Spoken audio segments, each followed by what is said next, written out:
Big TV భక్తి సమాచారం WhatsApp ఛానల్లో జాయిన్ అవ్వండి. అన్ని విశేషాలు ఎప్పటికప్పుడు తెలుసుకోండి.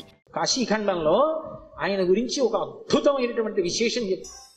అజుండు తాను అధికుండుననుచు గర్వింప కరనఖాగ్రమునత చిరము త్రుంచి సాకారయగు బ్రహ్మహత్యతో చనుదేరి సర్వలోకంబులు సంచరించి వైకుంఠమునకేగి రమా వైకుంఠు లచ్చించ అమృతభిక్షాసనం అరగించి కాశికానగర కంఠోపదేశంబున పగలవైచకరంపు బ్రహ్మపునుక ఆధిపత్యంబు పొందె కామారి చేత ప్రియవైచిన చోట కబురము చేసి కాశికాపురమునకు 7 గడయు చూపే క్రోధభైరవ దేవుండు ఉభజన్మ అంటారు. ఆయన బ్రహ్మగారి తలకై తుంపేశాడు. తుంపేస్తే ఆయన బ్రహ్మగారు బ్రహ్మహత్యాపాతకం వచ్చింది. పరమశివుడికి బ్రహ్మహత్యాపాతకం ఉంటుందా? ఆయన విధికి నిషేధానికి అతీతుడు. కానీ లోకంలో శివుడే చేశాడు కదా, మేమెందుకు చెయ్యకూడదని రేపు పొద్దున్న తెలియక జనులు బ్రహ్మహత్యా దోషం చేస్తే కట్టి కుడిపేస్తుంది. అందుకని దాని పాపం ఎంత కఠినంగా ఉంటుందో చూపించడానికి తాను బ్రహ్మహత్యాపాతకం పోగొట్టుకోవడానికి చెయ్యవలసిన ప్రాయశ్చిత్తాన్ని చేసి చూపించాడు. ఆ తల వచ్చి అంటుకుంది పుర్రె. ఆ చేతికి అంటుకున్న పుర్రెతోటి కపాల భిక్ష అందరినీ భిక్షాటన చేస్తూ లోకములన్నీ తిరిగాడు. తిరిగి తిరిగి తిరిగి తిరిగి ఒక రోజున వైకుంఠానికి వెళ్ళాడు. అబ్బా, ఇటువంటి అతిథి ఎక్కడ దొరుకుతాడు? ఊరక రారు మహాత్ములు మా రథముల ఇండ్ల కడకు వచ్చుటెలెల్లం కారణము మంగళములకు మీరొచ్చుట శుభమాకు నిజము మహాత్మా అంటాడు నందుడు గొర్గుడు వస్తే దశమస్కంధంలో. అలా గబగబా పరిగెత్తుకొచ్చి లోపలికి పిలిచి శ్రీమన్నారాయణుడు లక్ష్మీదేవి కూర్చోపెట్టి ఆయనకి ఆతిథ్యం ఇచ్చారు. ఆ ఆతిథ్యం ఇచ్చినప్పుడు ఏదో లౌకికంగా ఉండినటువంటి అన్నం పెట్టలేదు. భిక్షాన్నంగా ఏం పెట్టారంటే మనోరథము అనబడేటటువంటి ఒక అద్భుతమైనటువంటి అమృతం ఉంటుంది. అది ఒక్క వైకుంఠంలో వాళ్ళ దగ్గరే ఉంటుంది. ఆ అమృత రసాన్ని పెట్టారు. పెడితే ఆ అమృత పాయసం ఆరగించి లక్ష్మీ విష్ణువుల చేత అర్చింపబడిన వాడై బయలుదేరాడు. అన్ని లోకాలు తిరిగి తిరిగి తిరిగి తిరిగి కాశీపట్టణానికి వచ్చాడు. కాశీపట్టణంలోకి ప్రవేశించగానే చేతికున్నటువంటి బ్రహ్మకపాలం ఊడి కింద పడి బద్దలైపోయింది. అంటే కాశీపట్టణం అంత గొప్ప పట్టణం. అందులోకి వెళ్ళగానే బ్రహ్మహత్య పోయింది. అప్పుడు ఆ లోపలికి వెళ్ళిన తర్వాత శంకరుడు బయలుదేరి వచ్చి ఈ కాశీపట్టణానికి అంతటికీ నిన్ను అధిపతిగా అభిషేకం చేస్తున్నానని కాలభైరవుణ్ణి కాశీపట్టణానికి పట్టాభిషిక్తుణ్ణి చేశాడు సంరక్షకుడుగా. ఆధిపత్యంబు పొందే కామారి చేత అంత అద్భుత రూపాన్ని పొందాడు. భైరవ అంటారు. భైరవ అంటే కుక్కకి భైరవ అని పేరు. ఎందుకంటే భయ్య నరుస్తుంది కాబట్టి, రవము అంటే శబ్దము, భయ్య నరిచి మీద పడుతుంది కాబట్టి భైరవ అంటే కుక్క. భైరవుడు వచ్చాడంటారు. కాదు, భైరవ అన్న మాటకు అర్థం ఏమిటంటే ఎవరిని చూస్తే హడిలిపోతామో, ఎవరిని చూస్తే భయం వేస్తుందో, ఎవరిని చూస్తే ఇక బుద్ధి పని చెయ్యదో అటువంటి భయంకరమైనటువంటి రూపంతో ఉండేటటువంటి వాడికి భైరవ అని పేరు.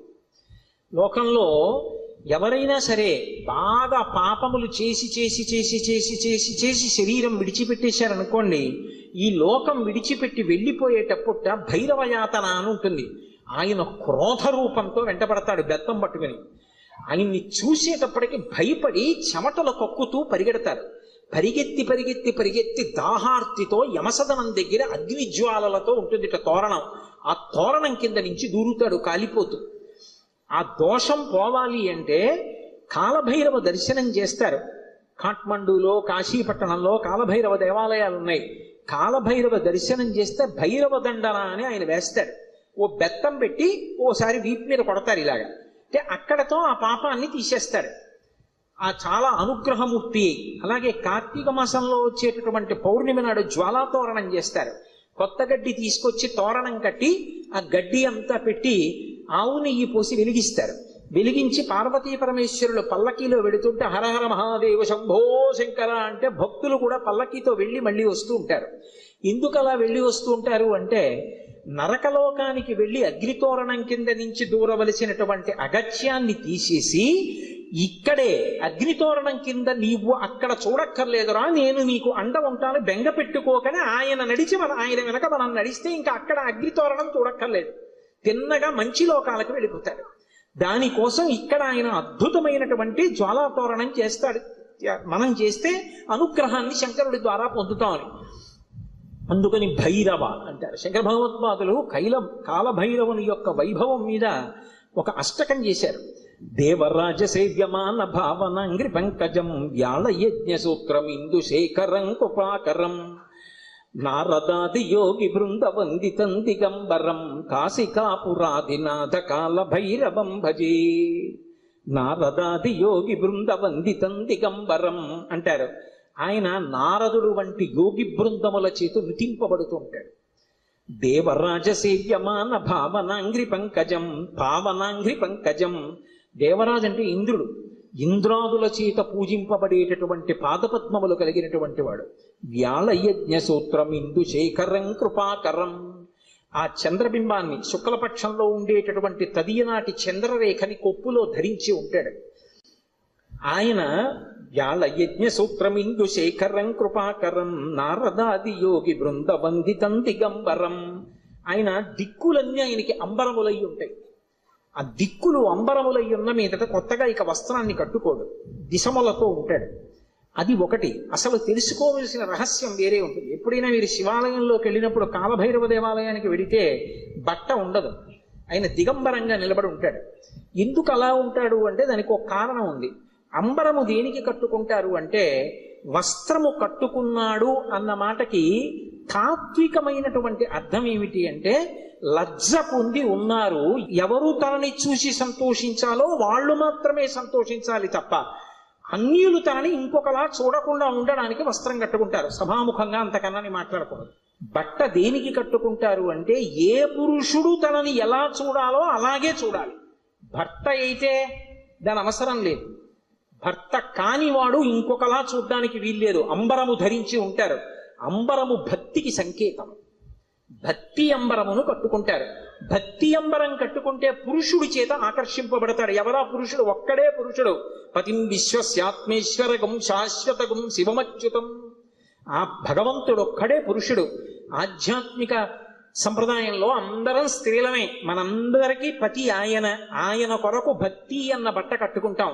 అసలు పరమేశ్వరుడు ఎవరి కోసం కట్టుకోవాలి? ఎవరి పట్ల భక్తితో ఉండాలి ఆయన? ఆయన ఎవరిని పొందాలైన? ఆయన పొందడానికి ఇంకెవరు లేరు, అందరూ ఆయన్ని పొందుతారు. అందుకే ఆయన బట్ట కట్టుకోడు. అంటే భక్తి అన్న నంబరం ఆయన కట్టుకోక్కర్లేదు, అందుకు దిగంబరుడు. ఆ దిగంబర అన్న మాటను అలా అర్థం చేసుకోవాలి. అందుకే యోగి సంప్రదాయంలో ఈ దిగంబర అన్న మాట మీకు కనపడుతూ ఉంటుంది.